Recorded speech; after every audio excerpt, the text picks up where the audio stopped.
Sit back. This one is worth your time.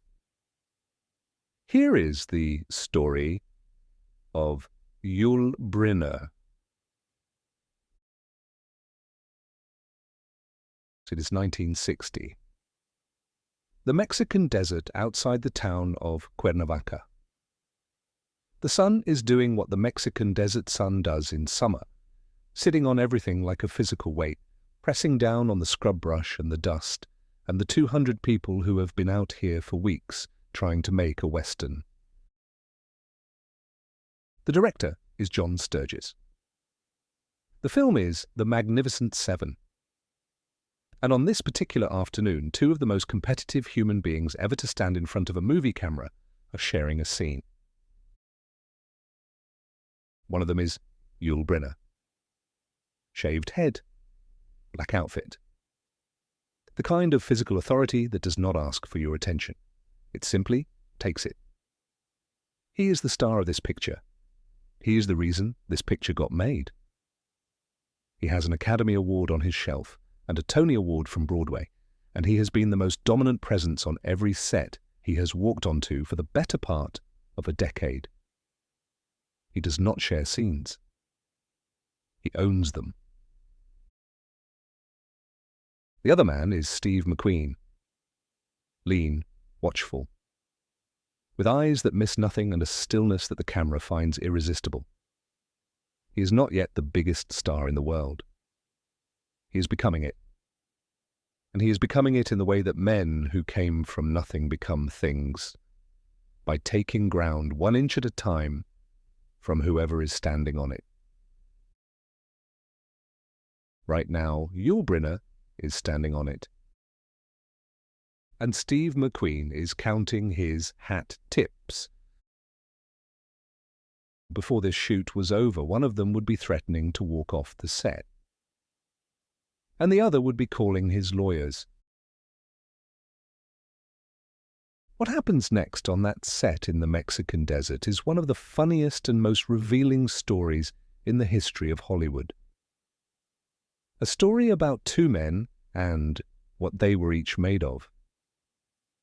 And a story about something larger than either of them, about what it actually costs to be the best, and what happens when the best runs directly into someone who refuses to acknowledge that they are not also the best.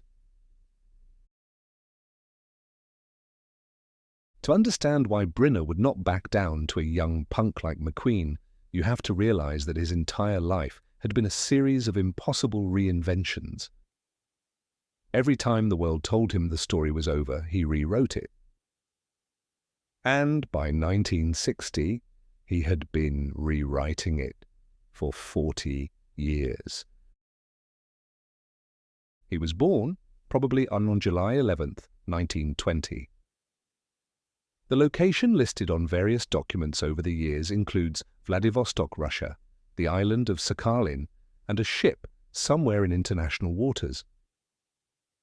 Brynner himself gave different answers at different times and appeared to take genuine pleasure in the uncertainty. He understood something that most people in public life never figure out, that a man who controls his own mythology controls his own power. And he was not going to hand that control to anyone. His given name was Yul Brynner. The father was a mining engineer of mixed Swiss and Mongolian descent. The mother was a Russian woman of Romanian Jewish heritage. The combination produced a face that belonged to no single country and no single ethnicity. A face that could be a king of Siam or a Mexican bandit or a Russian general or something from another world entirely. And that the camera found endlessly, almost helplessly, compelling. His childhood was movement. St. Petersburg, Vladivostok, Harbin in northern China, Paris. His parents separated, his father disappeared the way fathers in that era and that part of the world sometimes disappeared, completely and without much explanation. His mother raised her children in the specific circumstances of white Russian émigrés in interwar Paris. Not poor exactly, but a long way from the comfort that had existed before the revolution swept it all away. He became a trapeze artist first. Not metaphorically, actually. He performed in a travelling circus in Paris in his teens, working the trapeze with the specific combination of physical courage and showmanship that would define everything he did afterward. He fell during a performance and injured himself seriously enough that the trapeze career was over. He was 17 years old and already on his second life. He drifted toward theatre. Paris first, then New York in the early 1940s. He developed the specific quality that everyone who encountered him noticed immediately, and that nobody could quite explain. An authority that preceded him into every room. That was present before he opened his mouth.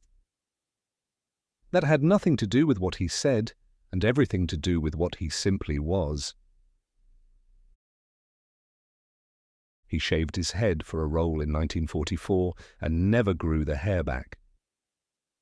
That decision alone changed his life. In an industry with very specific ideas about what a leading man was supposed to look like, Yul Brynner looked like something that had never been seen before. He did not look like a movie star.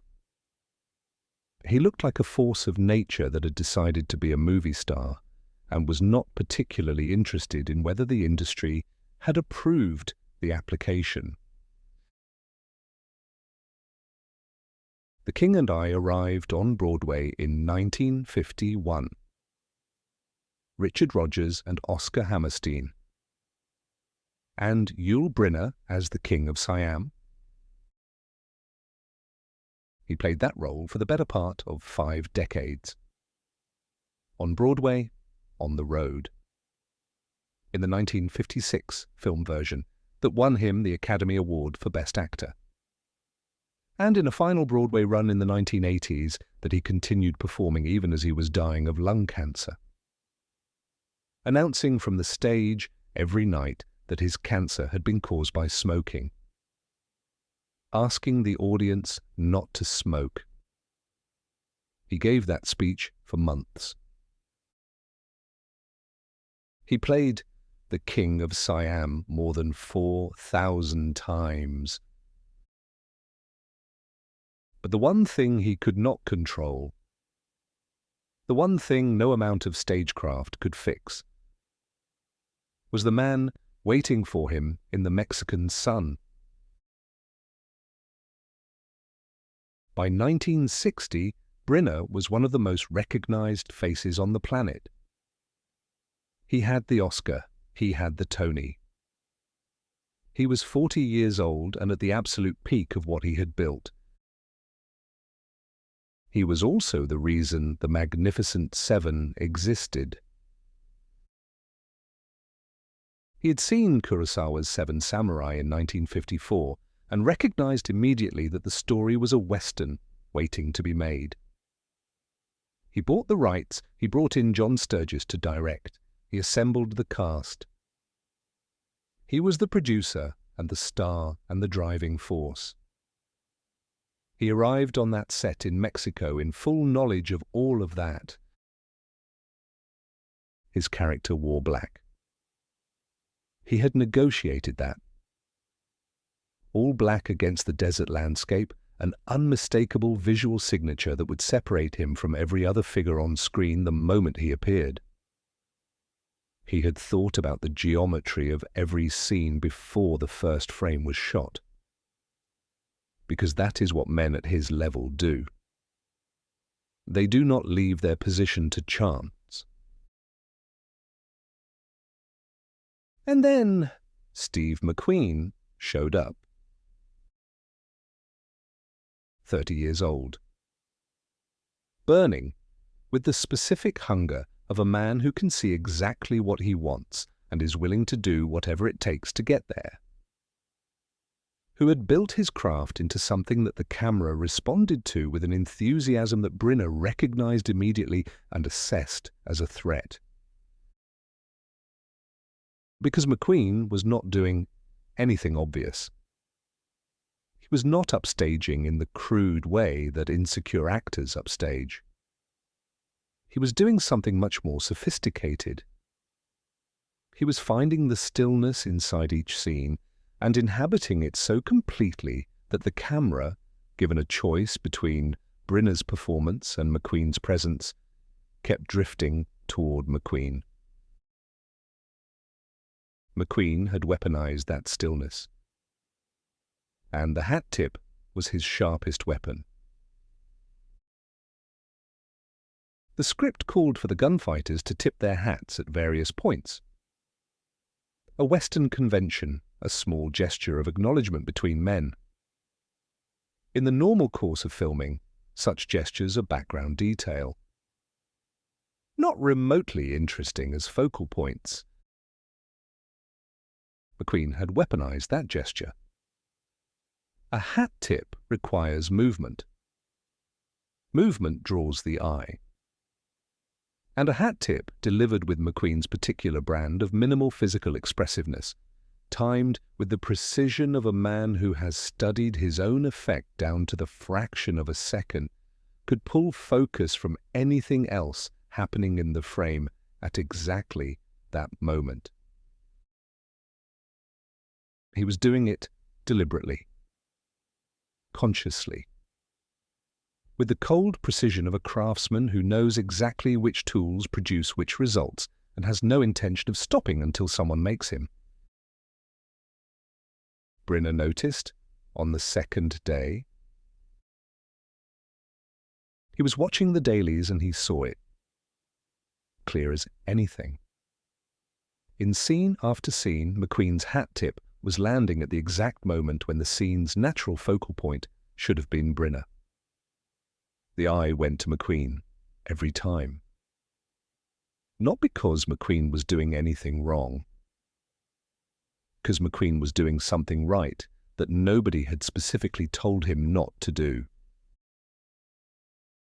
Brynner did not confront McQueen directly. That was not his style. Direct confrontation was for men who didn't have other options. Brynner had other options. He started counting.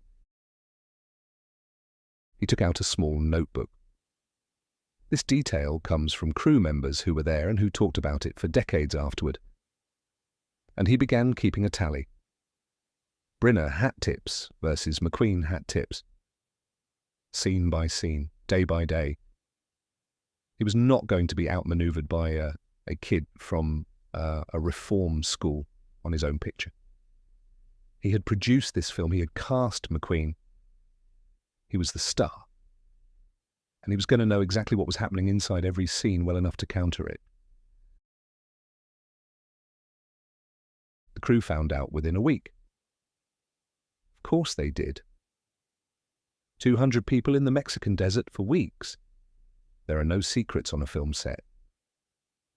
And the reaction among the crew was the specific reaction that people have when they witness two genuinely extraordinary professionals locked in a contest that neither will acknowledge openly. A kind of delighted awe.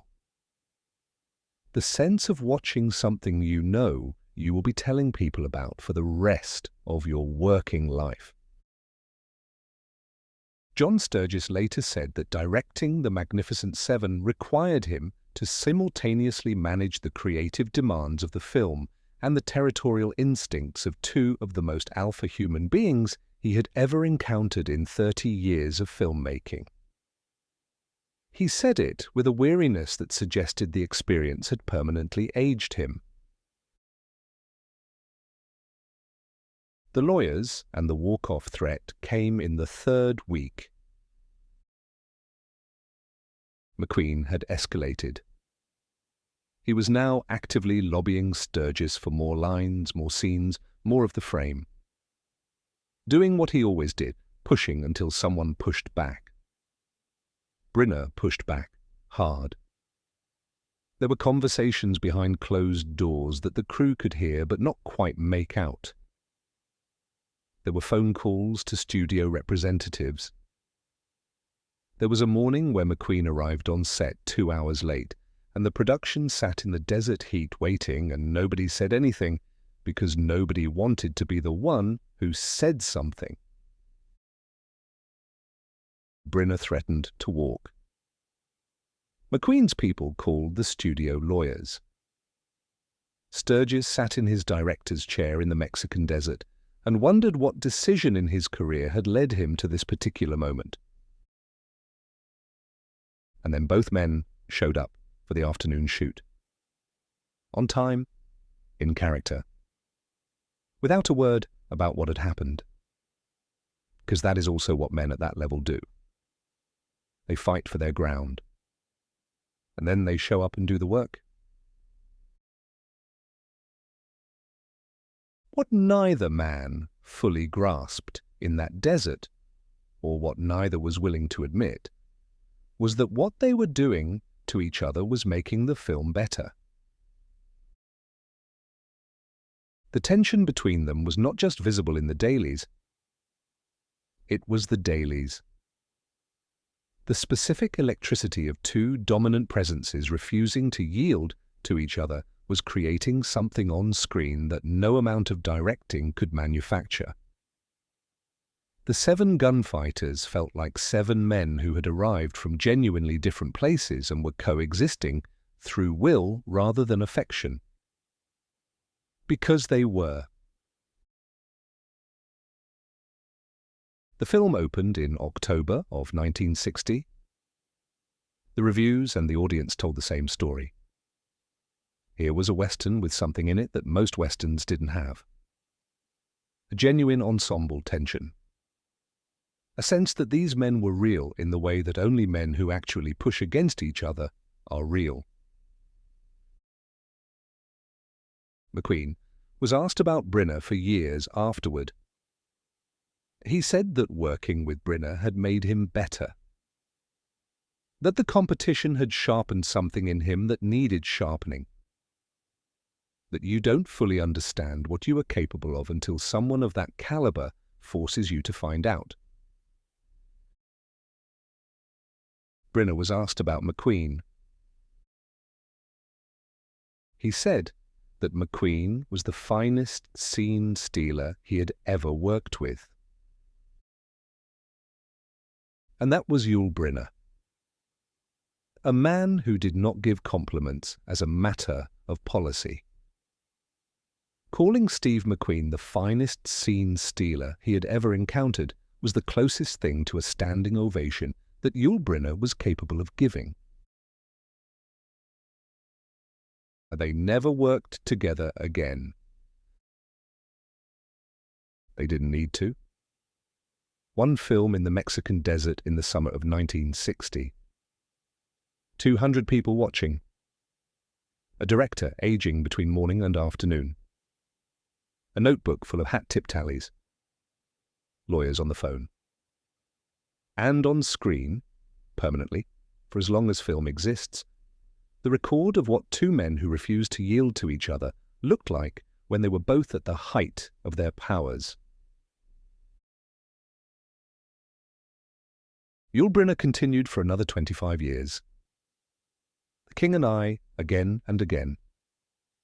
He remained one of the most recognizable figures in the world until his death in October 1985. Lung cancer. He spent his final months making sure the world knew exactly what it had cost him. He died on October 10th, 1985. 10 hours after Orson Welles died on the same day. 2 of the most extraordinary presences in the history of American entertainment. Gone on the same morning. He was buried in a small French village. A Russian, Swiss, Mongolian American man who had been born possibly at sea and had reinvented himself so completely that the world simply accepted whatever version of the story he chose to tell. He had played a king 4,000 times. and had been in the most important ways a king every single day of his life. The Hat Tip Notebook. The Mexican Desert. The lawyers on the phone. The afternoon shoot where both men showed up and did the work anyway. That is the story of Yul Brynner, a man who controlled everything. Until the one morning he walked into the desert and found someone who wouldn't let him. That is the story. That is the code they lived by. Now, some of what you just heard is documented history. Some of it is pieced together from the best evidence we could find. Maybe you believe every word. Maybe you are skeptical about parts of it. Either way, go look it up. Do your own digging. We think you will find we got pretty close. That is the whole point of this channel, real stories. You decide what is true. If this meant something to you, there are more where it came from. Subscribe. Join the few who care about what is actually true. The next story is already waiting.